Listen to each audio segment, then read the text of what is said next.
দাঙ্গা কখনো ধর্ম হতে পারে না। প্রতিহিংসামূলক যারা রাজনীতি করে তাদের কোনো ক্ষমা নেই। কখনো প্রতিহিংসার রাজনীতির অভিযোগ, কখনো মেরুকরণের, কখনো আবার সশস্ত্র মিছিল নিয়ে চড়া সুর। সব মিলিয়ে শুক্রবার নেতাজি ইন্ডোর স্টেডিয়ামে মমতা বন্দ্যোপাধ্যায়ের বক্তব্যের অধিকাংশটা জুড়ে রইল বিজেপি, যা নয়া হাতিয়ার তুলে দিয়েছে বিজেপির হাতে। নিরন্তর বিজেপি বাড়ছে, সারা ভারতবর্ষের মতো এখানেও মানুষ বিজেপির উপর আস্থা রেখেছেন, বিশ্বাস করেছেন। এই যে বিজেপির উত্থান, এতে উনি ভয় পেয়েছেন। 2016 সালের বিধানসভা নির্বাচনের পর থেকে রাজ্যে যে কটি উপনির্বাচন হয়েছে সবকটিতে বিজেপির ভোটের হার বেড়েছে। আর সম্প্রতি দক্ষিণকাঠি উপনির্বাচনে তো বামেদের সরিয়ে দ্বিতীয় স্থানে উঠে এসেছে তারা।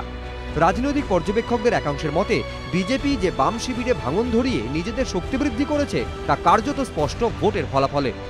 2016 সালে বিধানসভা নির্বাচনে দক্ষিণকাঠি কেন্দ্রে বাম কংগ্রেস জোট প্রার্থী ঝুলিতে এগিয়েছিল 34.22% ভোট, আর এবার সেখানে সিপিআই প্রার্থী পেয়েছেন 10.21%।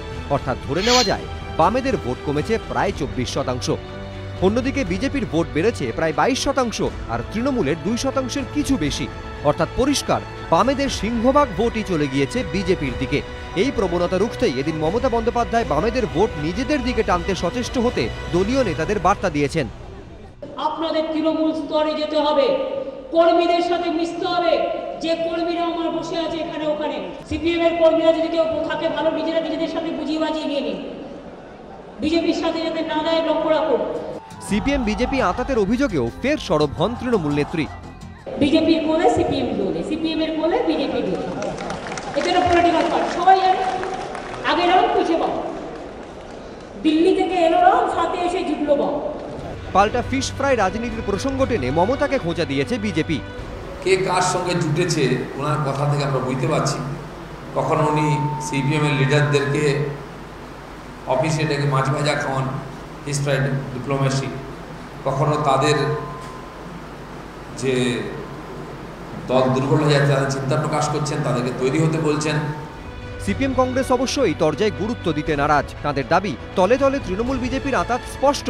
আমাদের পশ্চিমবাংলায় তৃণমূলের হাত ধরে বিজেপি এসেছে। যার সম্পর্কে অভিযোগ যে তিনি বিজেপিকে প্রশ্রয় দিয়ে আজকে এই জায়গাতে টেনে নিয়ে এসছেন অন্তত পশ্চিমবাংলায়, তিনি আজকে বিজেপির সঙ্গে কার কার সম্পর্ক আছে বলে কতগুলো মিথ্যে কথা বলে যাচ্ছেন। মমতা ব্যানার্জি পশ্চিমবঙ্গে খাল কেটে বিজেপি নামক কুমির নিজে নিয়ে এসেছেন। তাই মমতা ব্যানার্জি যখন বলে আমি বিজেপির বিরুদ্ধে লড়ব, তখন তাকে বলবো তিনি তার নিজের অতীতটাকে আয়নার সামনে নিয়ে এসে দেখুন। বছর ঘুরলেই রাজ্যে পঞ্চায়েত ভোট, ফলে সময় যত গড়াবে তরজার উত্তাপ ততই বাড়বে বলে মনে করছেন রাজনৈতিক পর্যবেক্ষকরা। বিতনু চট্টোপাধ্যায় ও দীপক ঘোষ, এবিপি আনন্দ, কলকাতা।